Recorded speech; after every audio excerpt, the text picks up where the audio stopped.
There we go. Hello, Chris Godinez, licensed professional counselor, also the host of We Need to Talk on every Sunday here at YouTube, and then I post it up to Facebook. This is my special guest today, Sarah Picaro. Hello. We are going to be talking about when the parent does not have your back. But first, I got a bunch of announcements I got to make. Hang on just a second.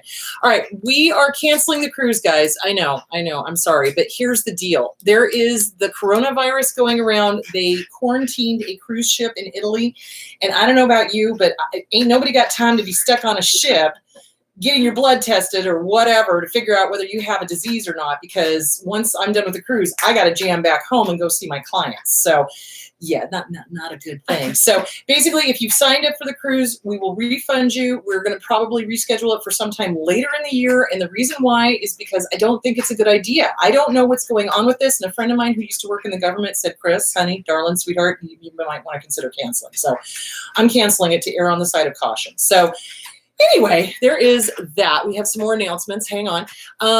Westchester, New York is going to be rolled into the New York appearance. There wasn't enough people in Westchester to make it worth trying to drive out and fly up and do all that sort of stuff. So if you are going to attend, you can get refunded and given a 15% discount for the New York City event. So we're going to try to get everybody to come to the New York City event because that's just easier that way.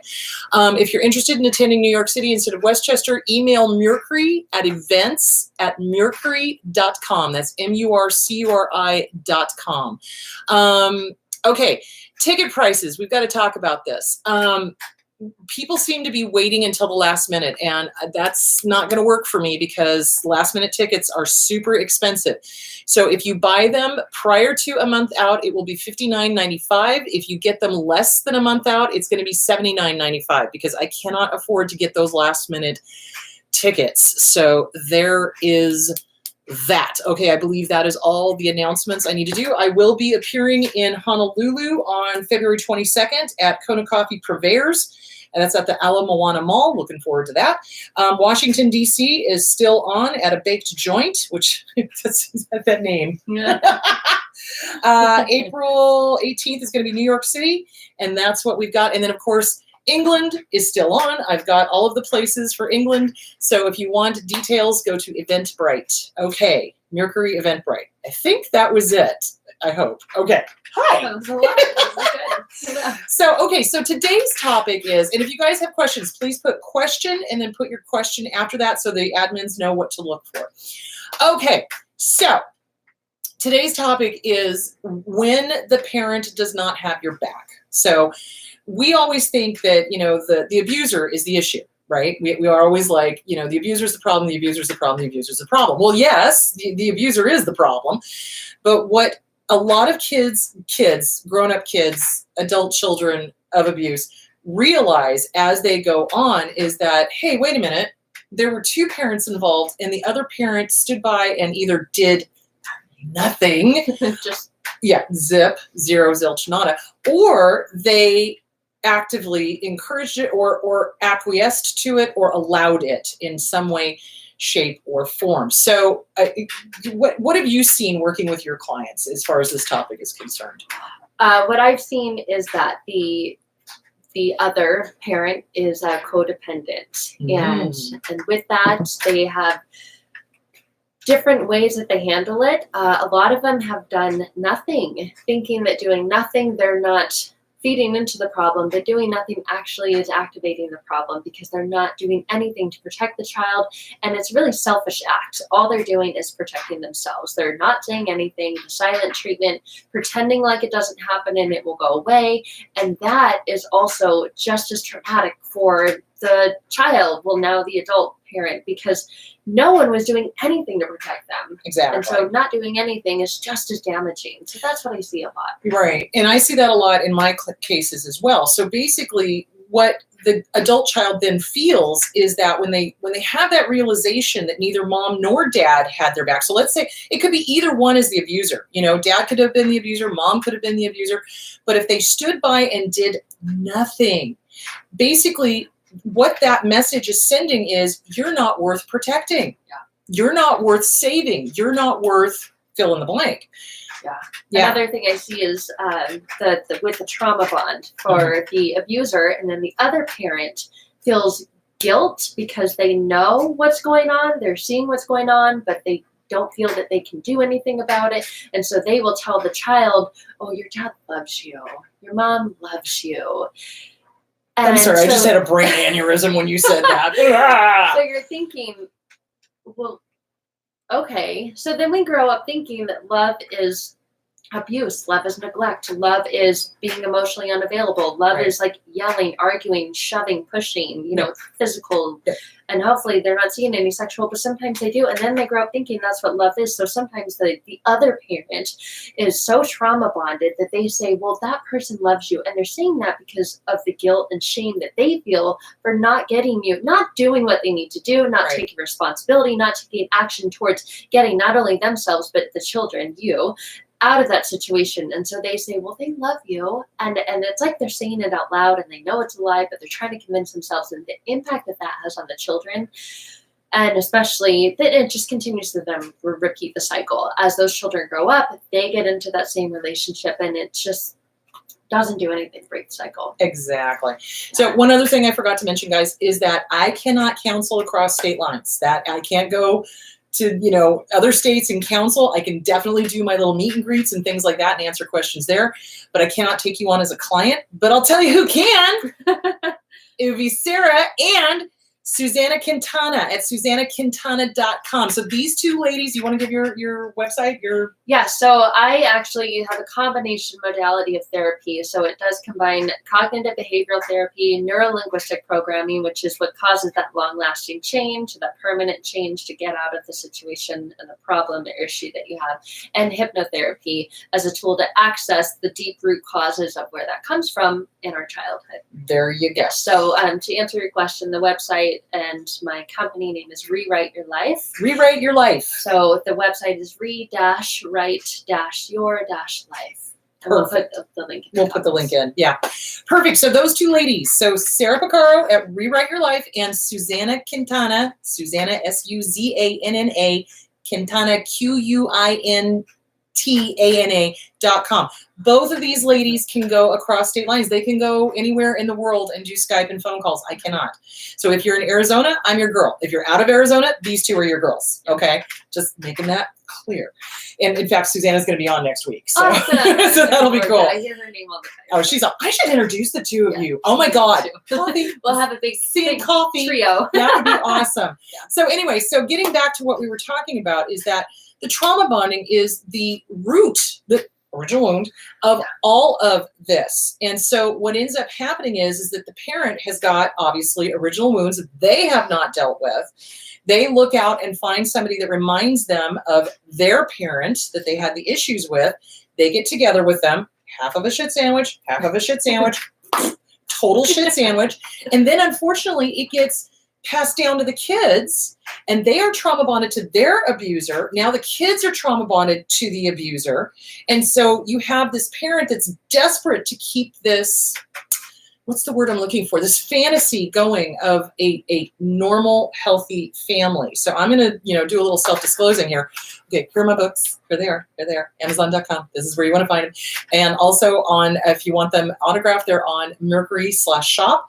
Also on Audible. So if you want any of those, Amazon.com or Mercury/shop. Okay, so there is that. But in this one, I talk about how my mom protected my dad. And she would tell me over and over again, oh no, this is a normal family.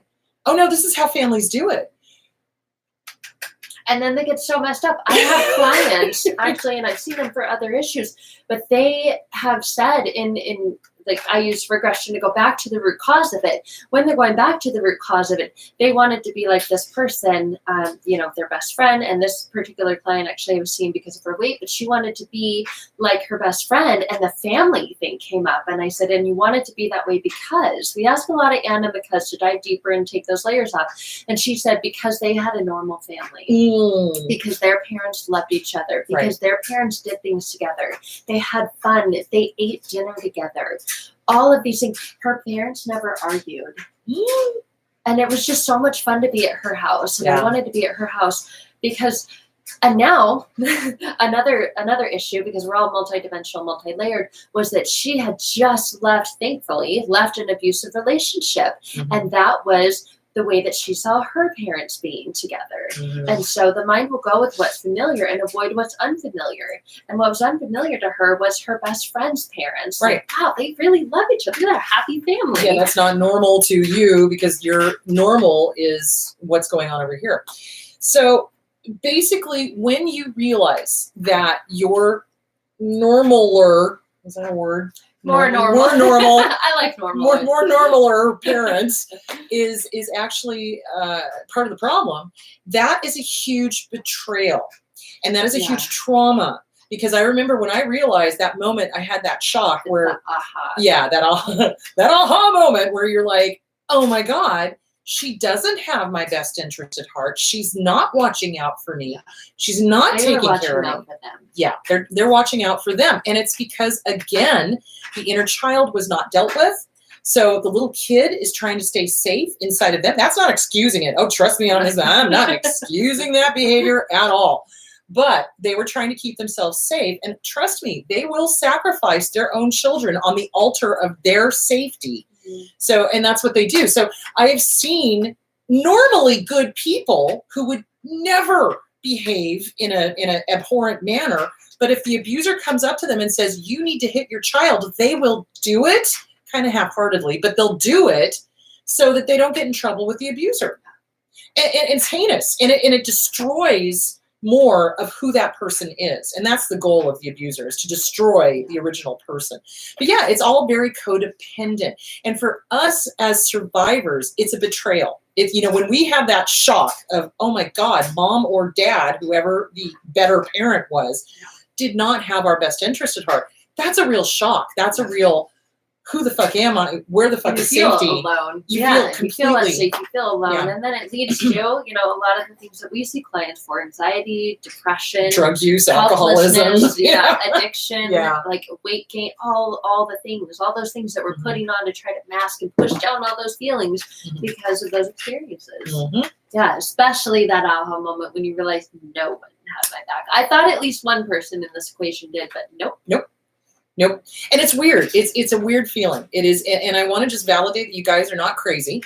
Right. It is common and it is normal for us as survivors when we have that aha moment, realizing that neither mom nor dad nor any of the aunts or uncles were really paying attention and really did not have our back. It's a weird feeling. It feels very otherworldly almost. It's like, is this real? Is this not real? You start to go back and question everything. And then these experiences that you have, what about that time? Oh my God, and then you start to replay that, and it's a trippy thing. It is a trippy thing. So that then brings into question, how do you move forward when you realize that neither parent had your back? Because in some cases, you can talk to the other parent. So if they've left the abuser, if they're working on themselves, if they've gone into therapy, this is a whole bunch of ifs, guys. Yeah. Whole bunch of ifs.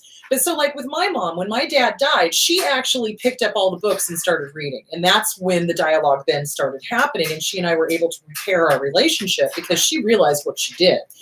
And that's a rarity. She was willing to look in the mirror and go, my bad. Yeah. A lot of codependent parents are unwilling to do that. So or they just they may leave that relationship. They may leave the parent, but then they end up getting to another relationship. All they do is rinse and repeat because of those same issues. They are scared, helpless, don't want to be alone. And so they just end up with someone else who's the same. And that's a good point. So a lot of times what I hear survivors of abuse tell me when they get out of an abusive relationship, oh my God, I'm going to die alone. And then they dive right onto the dating websites and immediately, boom, stepdad is now a repeat of the abuser, or stepmom is a repeat of the abuser because they're just another variation of what they've been with before because they're not willing to do the damn work. And the funny thing of it is that if you do the work, okay, is it hard? Yes. Is it scary? Yes. Are you going to look at me and go, fuck you, Chris, I don't want to do it? Yes. Yes, you are. You are. Absolutely. But you start doing the work. You start owning your own stuff. you start drawing boundaries, you don't ever have to deal with these fuckers ever again. But if you don't do the work, you're just creating generational issue after generational issue after generational issue. You let it back in, and then you inadvertently end up doing the same thing to your children. Exactly. And that's what you don't want to do. And I can't tell you the number of times I've heard people say, I will never act like my mom. I will never act like my dad. But then they don't do the work, and guess what they do? And then they're in our office going, why do they hate me? Why do my children hate me? Well, gee, I don't know. Maybe. Could be. And then they're possibly. Oh my God, I'm just like my mom. Yeah. You said it. Yeah.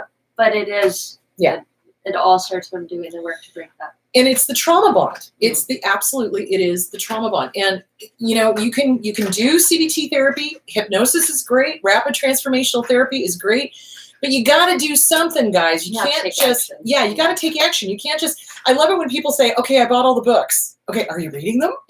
Not only reading them, a lot of these books have activities. Do the activities. You have to actually do it. You have to pull the notebook out. You have to find a quiet place where you're not on your phone going, oh yeah, I'm reading this book. Oh, look, I got a text message or an email. Oh, my friend wants to go grab coffee. Like, do the work, and it's going to feel you're going to feel gross because you're detoxing. You're going to be crying and getting all this out, but don't just read it and go, oh, those are good concepts. Yeah, exactly. Put it into play. Put it into play. And the other thing that I have to stress too is that some people have written in and said, well, I'm still in the abusive situation. So here's the deal, guys. It is very difficult to heal when you are still in the abusive situation, whether that is you are still living with your parents, or whether you're in a romantic relationship, or you're in a work environment where the boss is abusive. Because basically you do the work, and that's great. But then you get next to the abuser, and the abuser literally undoes everything that your therapist or you have done. Because they don't want you to get better. They want you to stay sick, guys. They want you to stay under their thumb. Needing them. Yep, needing them, which in a really sick way. And sometimes the parent, the more normal parent, does that too, because they don't want to be left alone with the abuser. So you really have to take a look at your family dynamics. It sometimes is a good idea to sit down and do a chart. It's like, what are the dysfunctions? What are you seeing? Why are they sabotaging you? Because a normal mom and dad do not sabotage. They don't. They want to get you strong so that you're able to leave the nest and take care of yourself. Yeah, and come and visit, and, write every once in a while, I want to ask you this because I had, that's why I do what I do now, is because I've been through this. And I had received a piece of advice from a woman, a therapist that we were trying to work with at the time. It didn't work out because a lot of times the abuser will just manipulate. If the therapist is not qualified to work with narcissists, the narcissist just plows all over her. Yeah. Or him. But this particular therapist gave the advice of starting to do the work. As long as you're not being physically or sexually abused, start to do the work while you're inside the relationship on yourself. And then make a plan to leave. Because a lot of times what I see is people say, well, I can't leave. They're financially dependent on the abuser. And so they'll try to leave, and then they have no finances or job, and then they end up coming back because that person, is trying to get Well, and getting an escape plan together is huge, especially if you've got a codependent parent that is playing into the abuser. So, and this goes for whether you're like, a young adult or whether you're in your 40s, because I see, man, the level of geriatric abusive parents, what?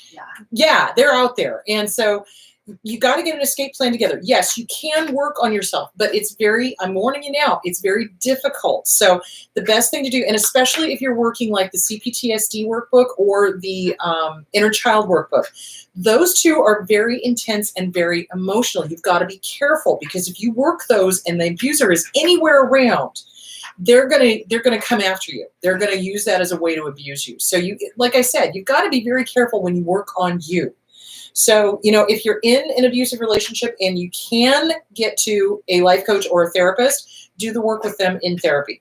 That's one of the safe ways you can do that. I'm absolutely positively okay with that. So, but it's really important not to stop. And you've got to figure out the financial issue, because again, even the normal parent hobbles us. And remember, I talked about this last week when I talked about, was it last week or the week before, talk about hobbling. So they prevent us from learning how to take care of ourselves financially, or how to take care of a checkbook, or move out, or get an apartment, or get insurance, or things like that. So, I mean, because they're just, they're the enabler. Yeah. And the enabler does the enabling things all the time with everybody, not just with one person. They'll do it with everyone in their life to continue to keep them to feel safe. And because they need to feel needed. Yeah. Don't leave me. Yeah. Don't leave me. That's the big thing. Don't leave me. Yeah, absolutely. So, all right. So when you are in that situation, I think part of it is you are grieving. So when you realize that no parent had your back, that there was not a single parent out there that was truly watching out for your best interest, you are going to have to go through the grieving process and realize, okay, this person did what they did. Why? Okay, well, they were probably abused as well. There's some codependency. So there's some great books for that. Melanie Beattie, Codependent No More, Beyond Codependent No More, both by Melanie Beattie. There's also The Disease to Please by Harriet Breaker.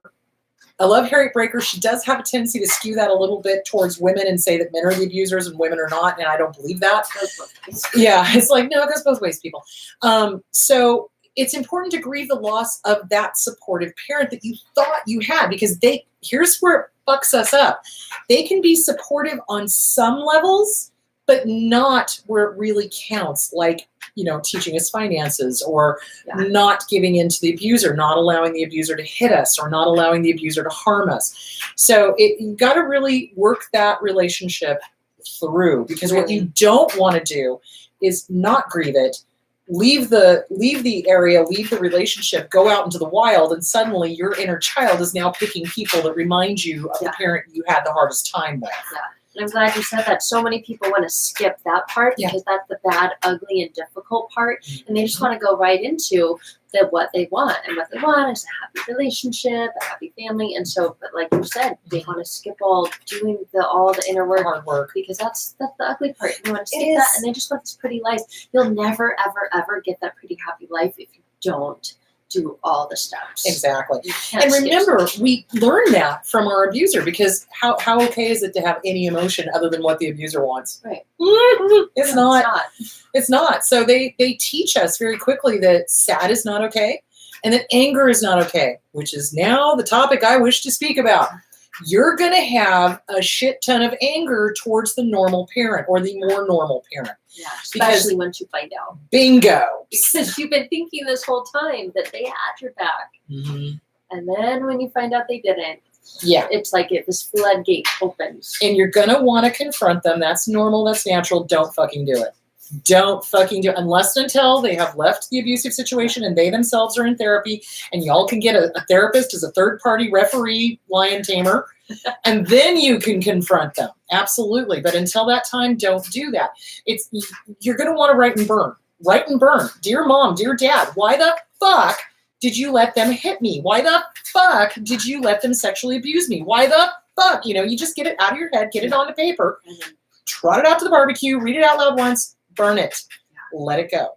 So anger is a good emotion, guys, and we get told it's not. So again, in my book, What's Wrong with Your Dad, which I'm shamelessly plugging, hello, because this is kind of the topic, I talk about how my dad was never okay with us being angry, ever. He could rage. Oh, yeah. He could rage, absolutely. He could hit, he could scream, he could fight, he could scratch, he could do whatever he wanted to. Yeah, but then if you cry, I'll give you something to cry about. That's exactly what he used to say. That was exactly what he used to say. So the thing of it is we have to get used to our emotions. When we've had a parent that has been enabling an abuser, we are so out of touch with our emotions that we don't even know what we're thinking, what we're feeling, why we're feeling it. And then we feel shame when we cry, or when we get angry. So I've had clients sit on my couch and they start bawling. And then apologizing. Yes! I'm so sorry. Oh my God! Let it out. This is so good. Let it out. Yes. And then trying to push it back down and keep it in. It's like, this is the place. And it comes to a safety thing. Mm-hmm. They've never felt safe in feeling and expressing their emotions, and even when they're in the safest place possible, because they're on the journey to do the work, those old patterns and cycles still show up again. Exactly. So this is why it's super important. Emotions are important, guys. They are vital because they tell us where we've been hurt. They do. Anger is not a pure emotion. So think about it. Love is love, lust is lust, happy is happy, sad is sad. Anger is the bodyguard of the softer emotion. So it's the bodyguard of hurt. It's the bodyguard of sad. So when you're angry, thank you, dryer. Thank you. Thank you. Yay. John's like, shut up. So anger is the bodyguard of the softer emotions. Anger is the bodyguard of hurt and sad. So when you're feeling angry, you got to ask yourself, where did you get hurt and what are you feeling sad about? And give yourself permission to feel angry. Give yourself permission to cry. Yeah, what's this anger protecting? There's rage rooms out there now. So Yes. if you don't want to destroy your own home by punching holes in the wall, letter writing, I recommend to everybody, but then go to a rage room. Yeah. And they have places where you can get out. You look them up. They're like come popping up everywhere. Yep. I think it's fantastic. They're very common in Asia. So what they do is they take pottery and you just grab the pottery and you put on goggles and stuff and you go and you break pottery. Break things, smash things, take a hammer to it, whatever you need to. So that's also why I recommend having a punching bag. I've got the little, human shaped one out back. So when I'm having one of those days, and it happens, I will go outside and I will just be like wailing on that bitch. And I'm sure my neighbors are like, oh God, she's at it again. But it helps because it gets it out and I can identify where am I hurt. And you're getting it out on that. You're not taking it out on the people that you love and the people in your life. Right. You're not taking it out on the driver who cut you off or like the barista who's. Well, I don't know about that one. I'm pretty sure I've called some pretty nice old ladies some really horrible names. But in your family, back to your family, people that you love. Right. But again, that's a good point. So people asked about road rage too. It's like, well, but think about it. You're frightened that you're going to get killed. That's why we get so intensely angry when somebody cuts us off is because honestly, it's a protecting. It's like, oh my God, we could have died. Oh my God, I could have hit your back. Oh my God, So again, you really got to take a look at what the anger is really about. It's never about anger, guys. I can't stress that enough. And it's okay for you to feel anger towards the parent who did not protect you. Yeah. It's okay. And it's okay to feel anger towards the abuser, but you've got to let it out in a safe, appropriate way so that you don't get hurt and the people you love don't get hurt. But anger is not a bad emotion. And it kills me when I hear clients, do that and apologize for crying. For feelings. Yeah. Don't apologize for your feelings. You're feeling what you're feeling and it's okay. Just do it appropriately and do it safely so that nobody's getting hurt. Yeah. But crying is normal, guys. We tear up. All mammals on the face of the planet tear up when we feel pain. So when you're tearing up in one of our offices, it means you're accessing the pain. That's good. That's feeling. You can't heal what you can't feel. Exactly. And the anger is there to protect those feelings of not being safe. Or, in the other parent, the one that you thought had your back, especially when you get that light bulb aha moment, like, oh my God. Yeah. And then you start going back to all the situations from when you were a child and realizing, oh, they didn't. Yeah, they didn't. And you will feel a lot of anger, and you need to get all of those feelings out. And you're going to feel somatic things too. So again, I want to stress when you're working with Sarah, when you're working with Susanna, when you're working with me, when you're working with anybody who knows what the hell they're doing, there's going to be a bunch of stuff that's coming up, not just emotions, but your body is going to respond. Remember, we have body memory. Yeah. If people who they feel like after a session, they just got done with a really intense workout, their whole body was tense the whole time. I've had a woman one time tell me it felt like for years there's been a softball in her throat. And after, a week or two after the session, she said she feels she can actually take deeper breaths. She feels like the softball is gone. And then this is talking to and confronting a lady that she works with that was just like her mom and this toxic person. And she was able to talk to her with ease, leave the situation. There was a meeting that she was at and she said, hey, I've got to take off. Yeah. And that was her establishing a boundary where before she would have just stayed and felt that knot in her throat, the knot in her stomach. Right. And the somatic physical stuff, physical ailments. If you've got any sort of autoimmune diseases or autoimmune stuff going on, I can guarantee you it goes back to emotional. So you start resolving the emotional, more than likely your autoimmunes are going to start resolving on their own. Yeah, the physical pains and the little, those will dissolve. Yep. Absolutely. So again, I want to remind everybody, Sarah, give your website again. Yes. So my website is re-right-your-life. And you can find out about rapid transformational therapy on there. You can send me a message on there. We can connect that way. And then same thing with Instagram, Facebook.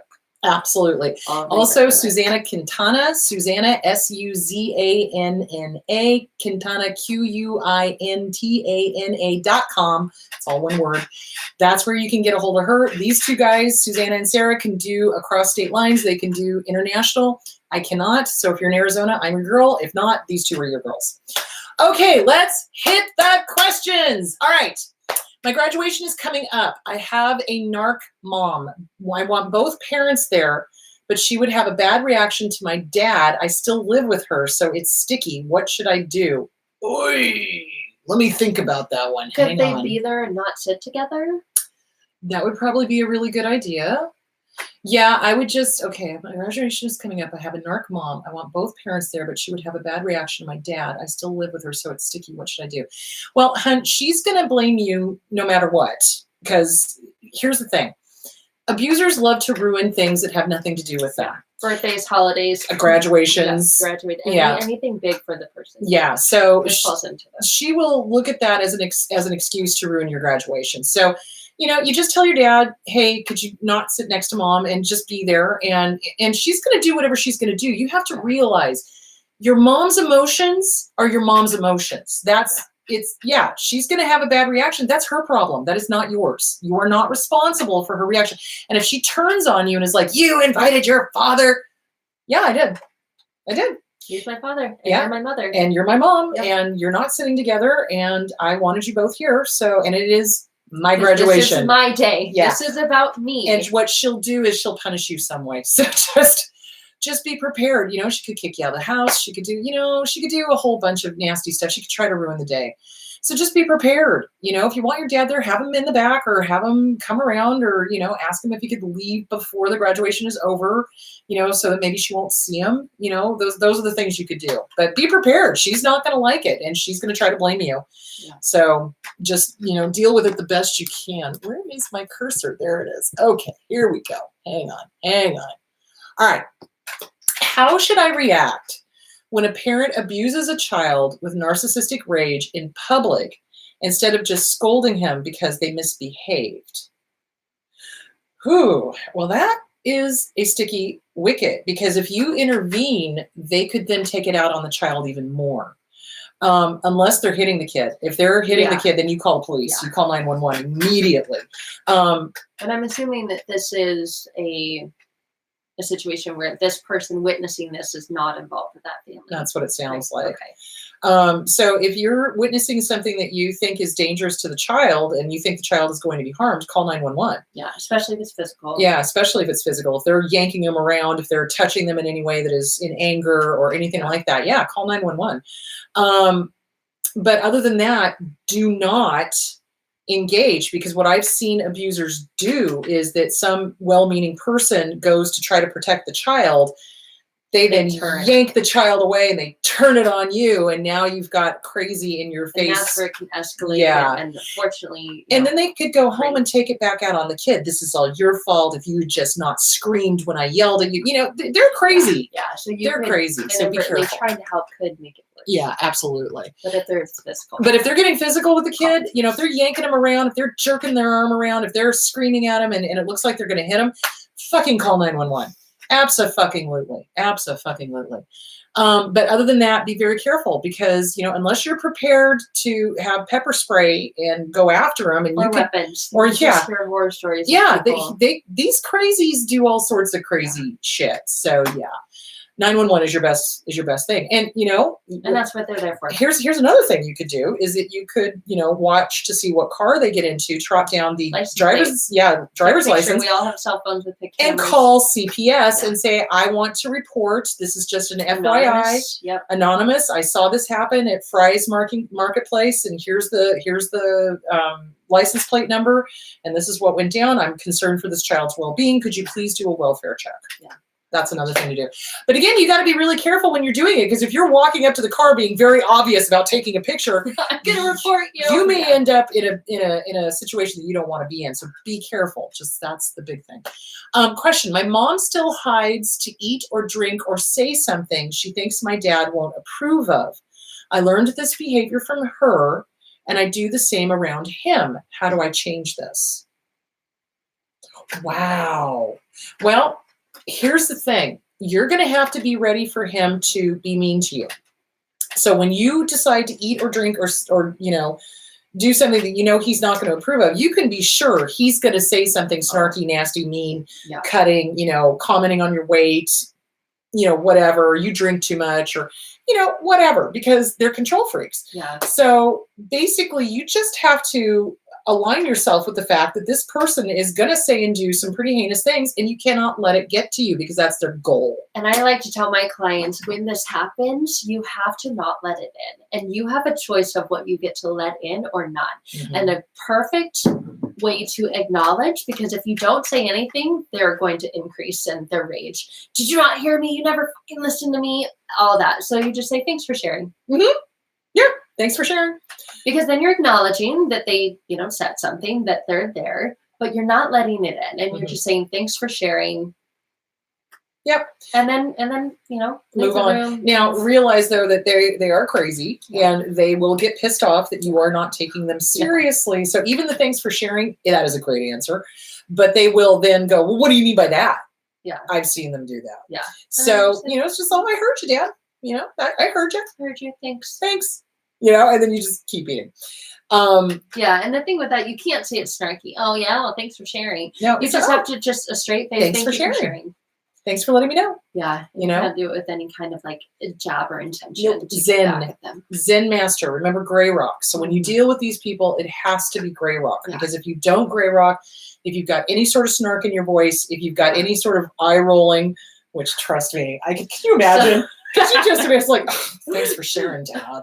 I feel like mine, like when you're a kid and you try to get the swing to go over the bar, I feel like my eyes do that sometimes. Which just roll back in your head. Yeah. Don't do that. Don't do that. And it's hard, because sometimes when the abusive parent does that, you're just like, oh my God, really? Again? Yeah. So you can't change your mom. You can't fix her, guys. That's the thing. You cannot fix the normal parent or the more normal parent, because they're so stuck in their codependency. The only time I've ever seen that happen is when they got away from the abuser, recognized that there was a problem, went to therapy, read the books, did the work, and then they could have a good relationship with the kids. But that's a lot of ifs. And I wanted to caveat in that, where the question asks, how do I change this?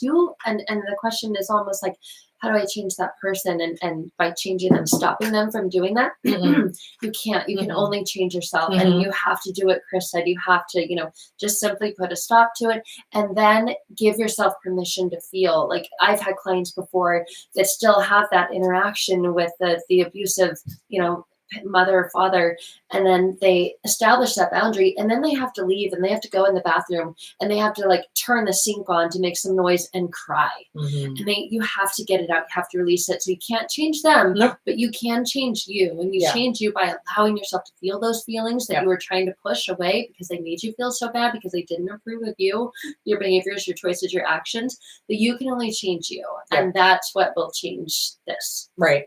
So what generally happens is if you try to change their behavior, it's like trying to roll. What is it? Sisyphus is the one that rolled the rock up the mountain every day, and then it would roll back down, and then he would roll the rock up the mountain, and then it would roll back down. So it's a Herculean effort that would not work. Basically, they're not going to change, because they're getting a payoff from this, because they're control freaks. You can only change the way you react to the situation.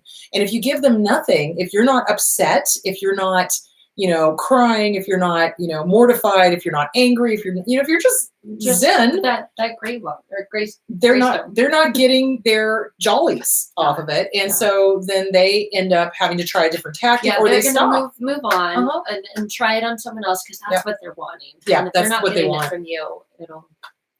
It'll move. Okay. Question. My family avoids difficult subjects. I was always afraid to bring up real issues. They still act like it's inappropriate. How do I deal with them when wanting real conversations? We just kind of talked about that. So I'm going to let you take that one. So they're wanting, it sounds like they're wanting to change the family. Yeah.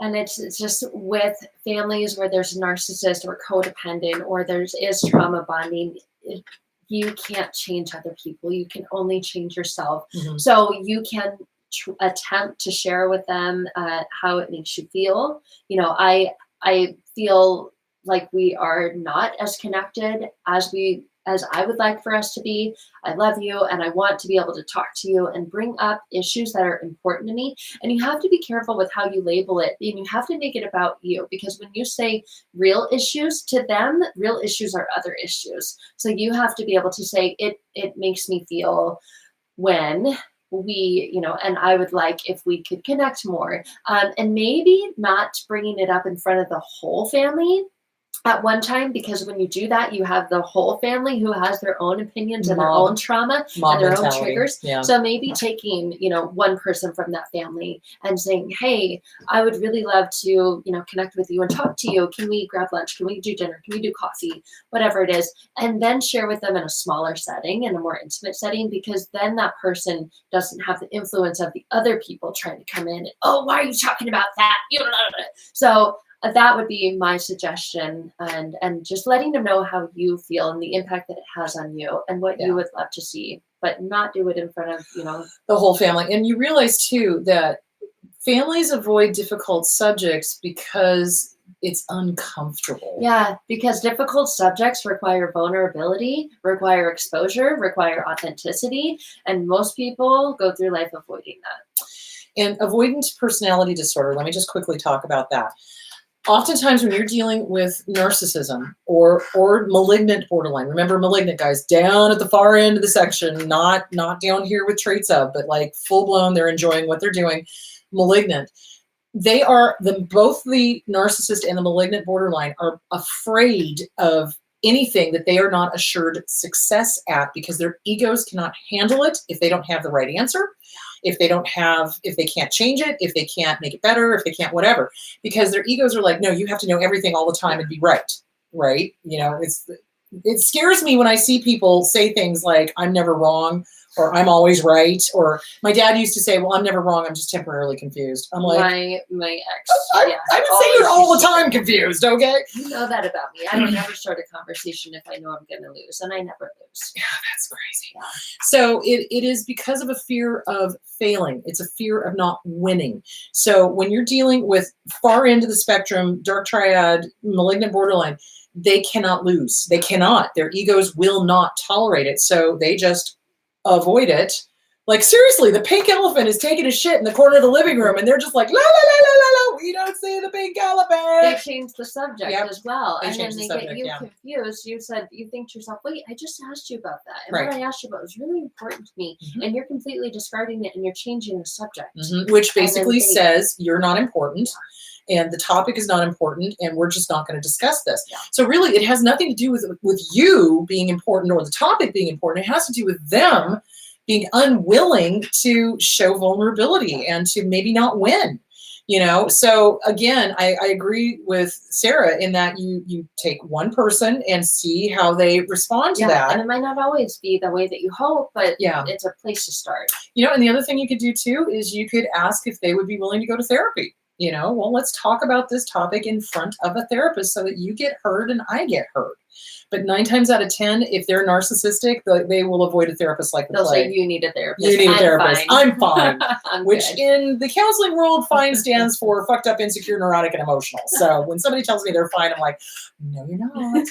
So, okay, let's see what the next question is. So I hope that answers the question. You can't change them. They are going to be how they are, and they're always going to avoid. You can try individual and see if you can work on stuff individually, like Sarah was saying, or you can get in front of a therapist, or you can try to get in front of a therapist, but don't expect miracles and expect to be made wrong for wanting to talk about it. Yeah. And when you feel that you're made wrong for that, like if you do, so, you know, take some of these suggestions and attempt it, and it does cause those feelings of like frustration and just like you do what Chris said again, go home, write a letter to that person about how they made you feel for not allowing them to actually bring up difficult difficult subjects or real issues, Mhm. then write that letter to them, read it out loud, and then burn it. Yep. Because you don't want to hold on to those feelings.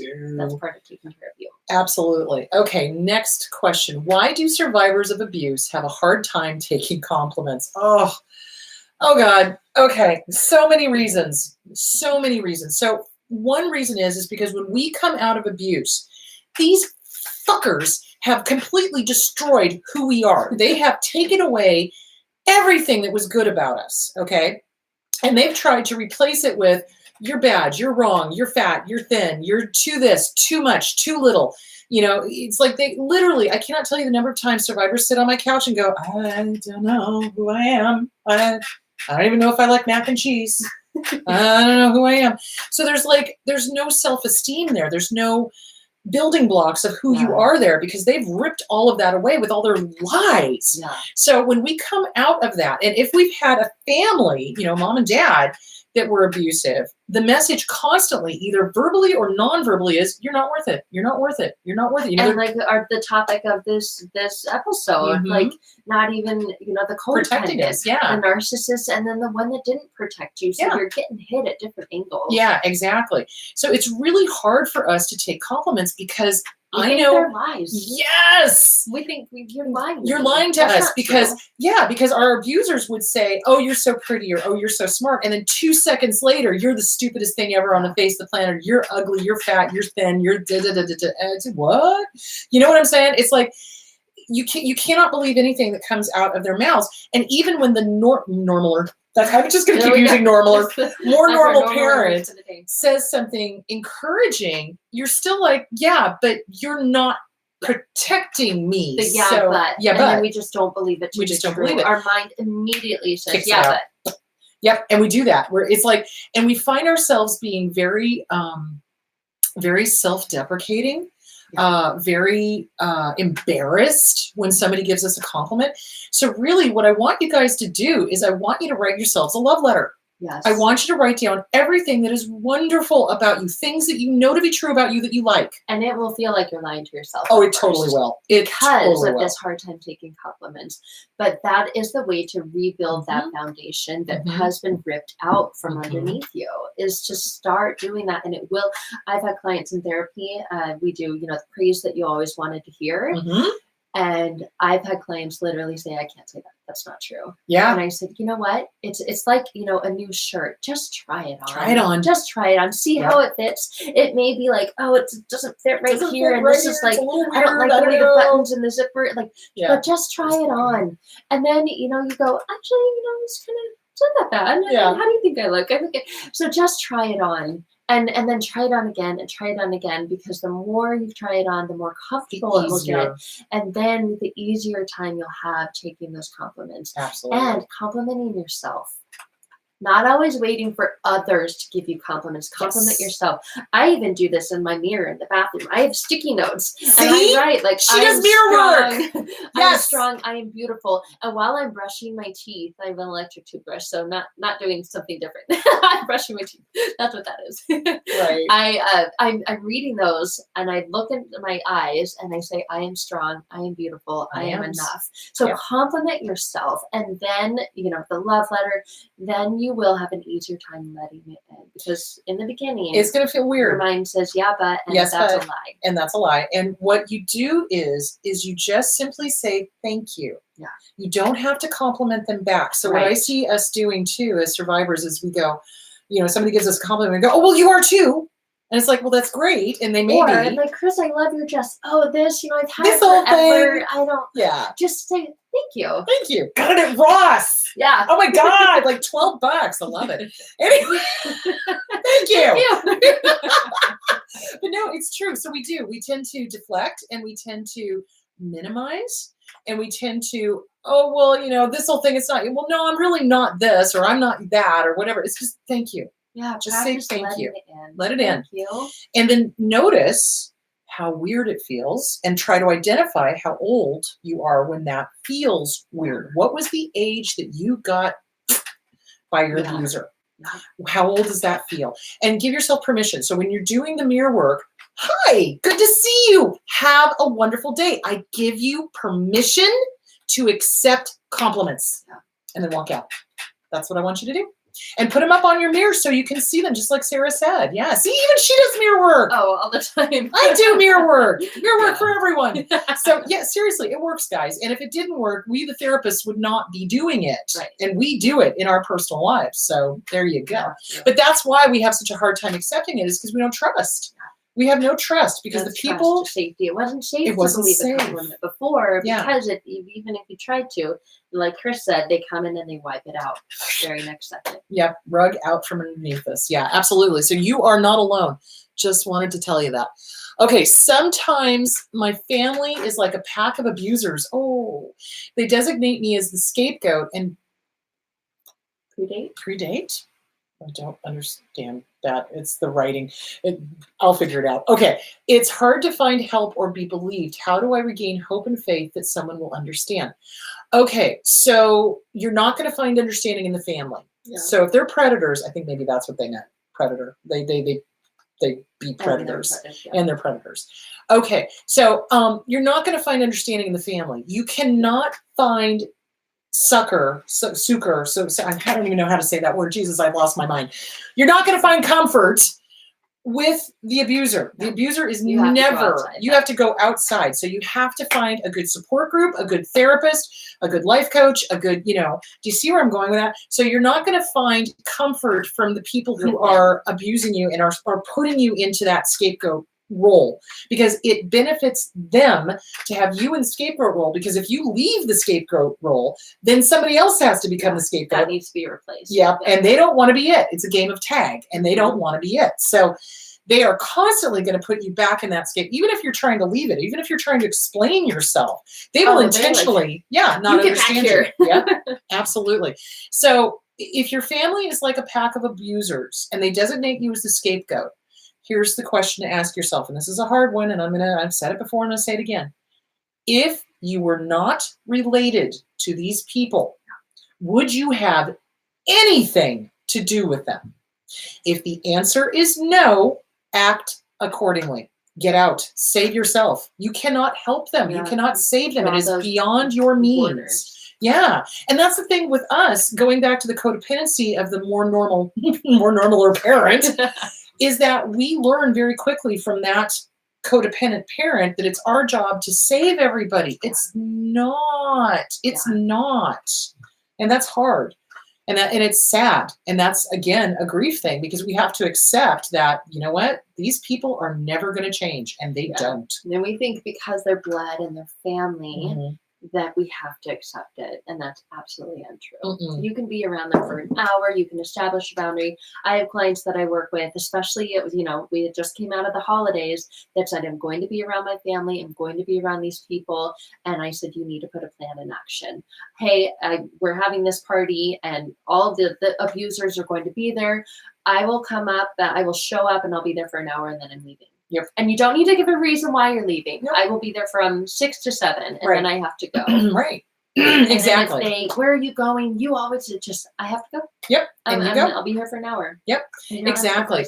You limit your time with them. Yeah. So, and this is something I tell people all the time. It's like, have a reason why you can't go, just because I know how abusers think. They're going to demand a reason. So, for me, it's like, if I don't want to go somewhere, it's like, oh, dog's been in the kennel for 6 hours. I got to go home. Yeah. That's easily understandable, and they can't really argue with that. So, they'll try, but, or you say, I got to go. Sorry, I got other commitments. Got to go. Bye. But yeah, limit your time with them, because you can't change them, sweetheart. And if they're a pack of abusers, if you were not related to them, would you have anything to do with them? If the answer is no, get away. Save yourself. And there are people. Yeah. So you will find hope and faith in people, but it won't be within that pack. Well, and it's really sad, because I've had support groups. Yeah, support groups, because I've heard people, especially on YouTube here, tell me, I haven't run into the good people. I haven't seen the good people. Part of it is because we go for what's known. We go for what's, feels familiar, either consciously or subconsciously. And so people are always like, oh my God, Chris, how can you find all these good, normal people? Well, my radar is really on high. And when somebody shows me who they are, I believe them the first time and I boot them the fuck out of my life. I'm not interested in playing. So, it's like Susanna said this. I don't know if you said this too, but Susanna said this too. It's like they don't even come sniffing around because they know. Oh, yeah. They know. They just know. It's like, no, not playing. Have a nice time. So you will find people, but you've got to work on yourself. If you do not work on that original wound, if you do not work on you in regards to this pack of abusers, if you do not work on your self-esteem, the inner child, CPTSD from Surviving to Thriving by Pete Walker, the Self-Esteem Workbook by Glenn Schiraldi, The Disease to Please, Codependent No More, Beyond Codependent No More by Melanie Beattie.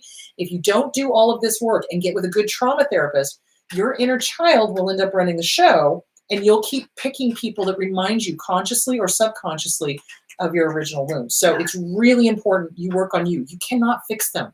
It's not your job. It's not your job. Your job is to fix you and to not be around people who abuse you. Yeah. So, and you have to fix you by healing that inner child. Exactly. For all those things. Exactly. So you will find people, but you've got to fix you first. Because remember, our pickers are broken. Our pickers are broken until we work on that original wound. Okay, next question. My stepdad used to walk away every time my narc mom beat me up, but then would come and comfort me. Is that common behavior from the non-abusive parent? Yeah, absolutely. He was afraid of her too. Yeah, he was terrified of her. And he didn't particularly enjoy you getting beaten up, but he was afraid that he was going to be next. And that's a coward, and that is common behavior from the non-abusive parent. Absolutely. My mom, God bless her, when my dad was at his craziest, he was trying to sexually molest me. So I was out at the pool and he tried to French kiss me, and he did French kiss me. It was disgusting. She was standing at the window and she saw it happen. And when I came in, I said, "You saw what happened?" She's like, "No, I didn't." And I knew she did.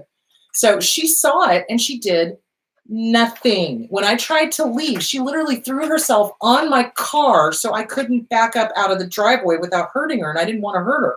So yeah, the enabling parent is cuckoo for Cocoa Puffs in their own right. Okay, so yeah, they will do everything they can to try to keep you in the fold, comforting you or whatever, or throwing themselves on the car or what.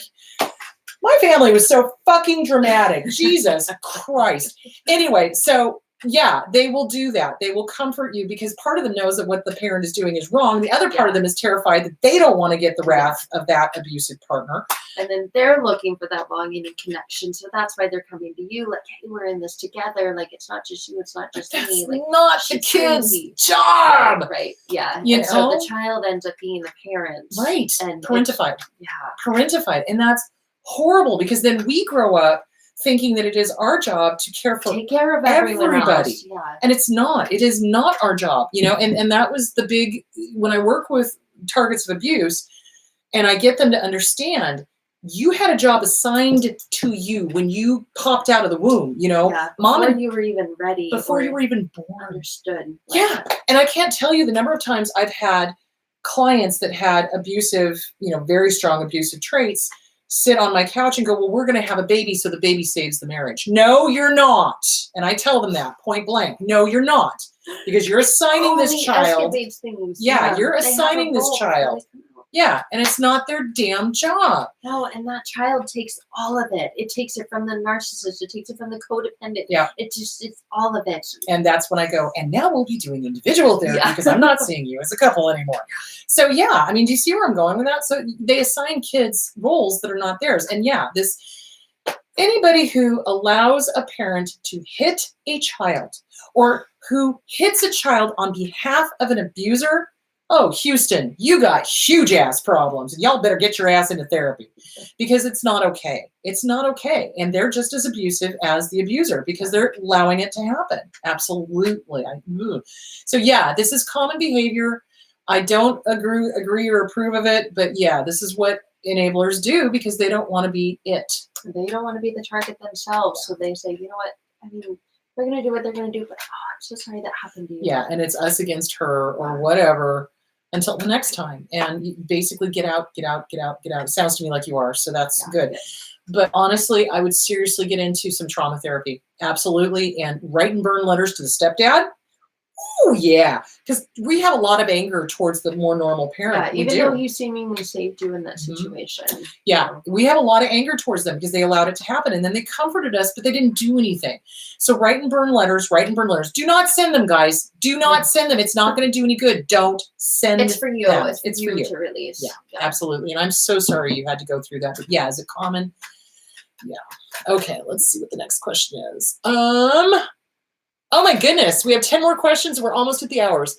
Would you like to continue answering questions for a little bit, or do you need to go? No, let's do this. Okay, let's do this. If I can do it for at least another 10 minutes, and then I got a jam. So, all right, what is our next question, Chris? He's getting it. Okay. Okay. How do you handle falsely feeling guilty in a healthy way? So I think what the question is, and if I'm wrong, please let Chris know. So we feel guilty because our enablers, our abusers and the enablers tell us that we need to feel guilty. And when we get out of that, we feel guilty about everything, like literally everything. Like if you go out, like you had an abuser that refused to allow you to buy anything for yourself. You get out of that relationship, whether it's a parental relationship or a romantic relationship, and you go to buy yourself clothes or something nice that you want, you will feel guilty about it, even though you don't have anything to feel guilty about. So you basically write a letter to the guilt and tell it to go fuck itself sideways with an unlubricated baseball bat.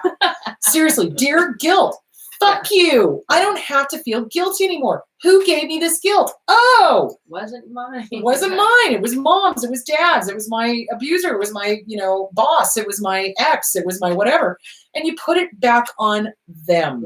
Yeah. Because it's not yours. They're saying, here's this big luggage filled with guilt, abuse, neglect, all this. I don't want you to carry this. Right. And then you go, oh, okay, well, I love you. I'll carry it. And no, nope. It's not yours. It's not yours. You give it back to them. Give it back to them. It's not yours. So you write and burn letters. You write and burn letters. You write and burn letters. That is the best thing that you can do with that.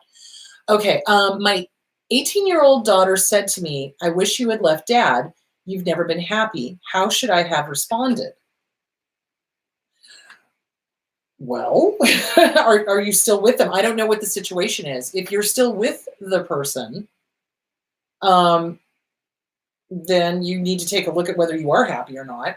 If you're not still with the person and you didn't leave dad, it's like, well, what was your situation? Help them understand why you stayed in abuse for so long. This is a teaching moment for them. Yeah. It really is. I think most people would say that the people do the best that they do with what they have at in that moment. And, if they weren't in therapy, they didn't have resources, they didn't have support. Right.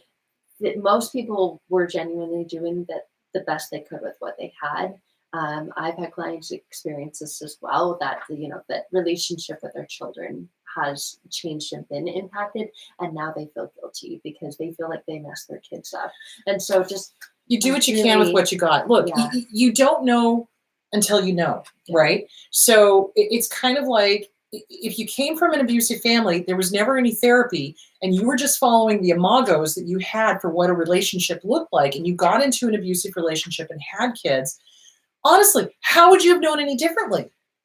Yeah. You wouldn't have, until you started becoming aware and awake that this is abuse. This is not normal. This is not what my family is saying. Oh no, this is not normal. Wait a minute. I need to get out.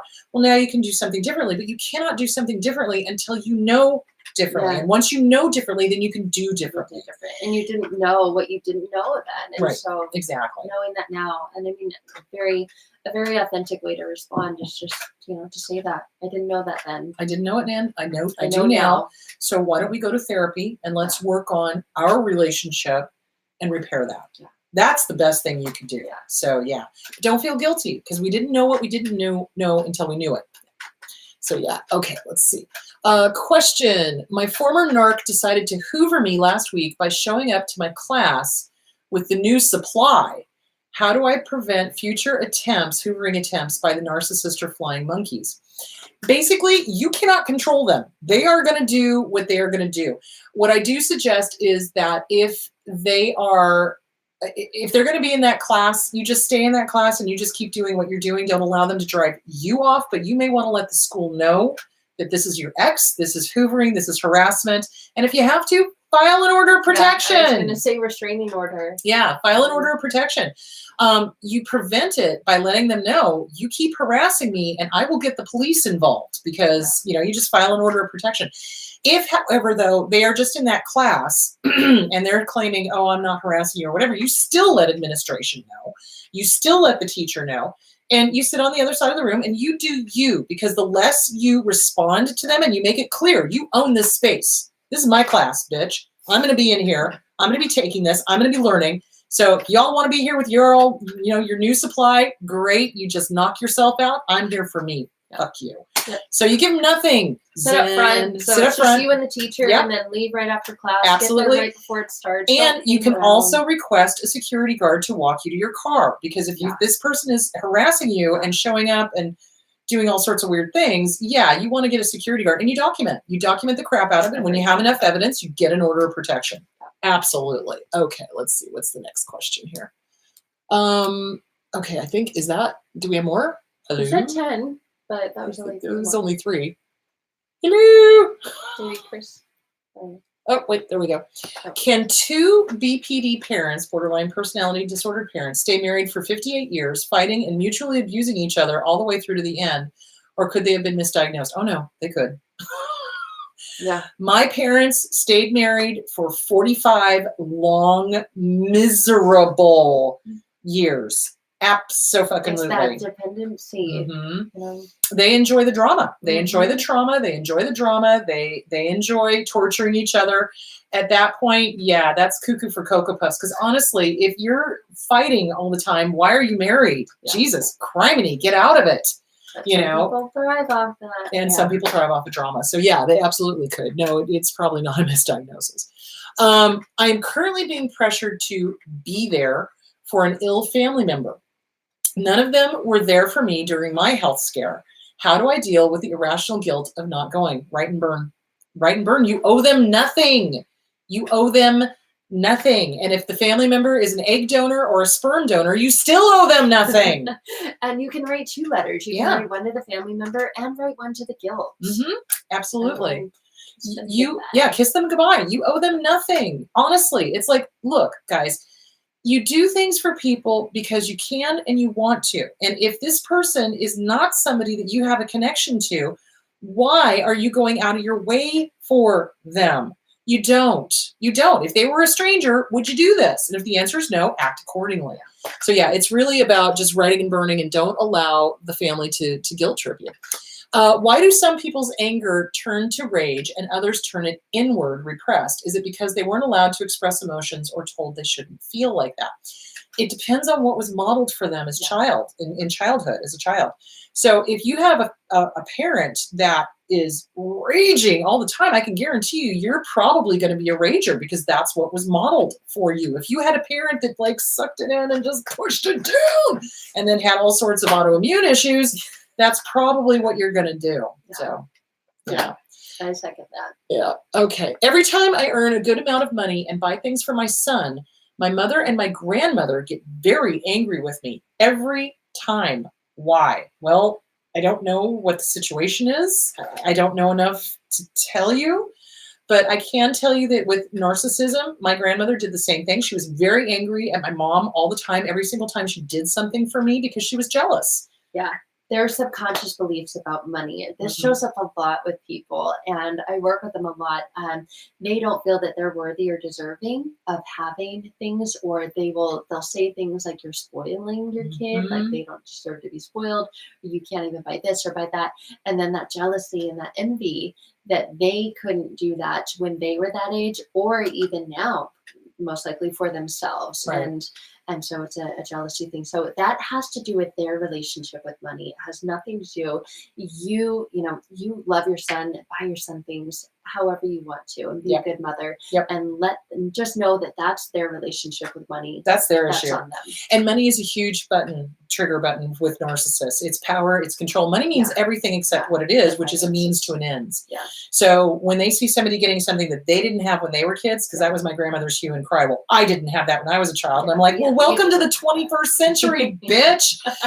She was a piece of work. Anyway, so she was very jealous of any good thing I got. Even if I worked for it myself and I bought it for myself, she would come unglued. So that's a narcissist. Yeah, move. you So, deserve to appreciate that if she couldn't. Okay, this is going to be our last question, guys, because I got to get jamming because I got to be somewhere at 2. All right, I need to help to handle my BPD meltdowns, and my parents don't know what to do. How can I help them help me when I'm having a crisis? Okay, the best book for that, for them, to help them help you, is called Stop Walking on Eggshells by Randy Krieger. It's both a book and a workbook. There's also a book called The Borderline Survival Guide by Chapman and Gratz. So those are 2 really good books that will help them help you, if that makes any sort of sense. The other thing you want to do too is perhaps get them to go to DBT therapy with you so that they can hear from the therapist how best to help you when that happens. It is, however, your own responsibility to start managing the emotional regulation. That is super important. And it's hard to do, but it's not impossible. You can do it. I have absolute faith in you. You can do this. But it is your responsibility to start managing the emotional regulation. Get with a good DBT therapist. Bring the parents in on it. That's the best way to do it. And get those 2 books. So Stop Walking on Eggshells by Randy Krieger, both the book and the workbook, and The Borderline Survival Guide by Chapman and Gratz. Those are the 2 best books. Okay, kids, I'm going to put a fork in it because I got to go. Thank you so much, Sarah, for being on here. So again, your website is? It's re-write-your-life. Excellent. And don't forget Susanna Quintana. Susanna, Suzanna, Quintana, QUINTANA.com. These 2 ladies can do across state lines and internationally. I am Arizona. So, boom, there it is. And all right. And she will be here next week. So Susanna Quintana will be my guest next week. I can't remember what the topic is, but I'll post it. It'll be good. All right, kids, have a great day and have fun, and I will talk to you later. Bye. Oh, God, where's my cursor? Wait, where'd it go? There it is. Okay. All right, bye. Okay.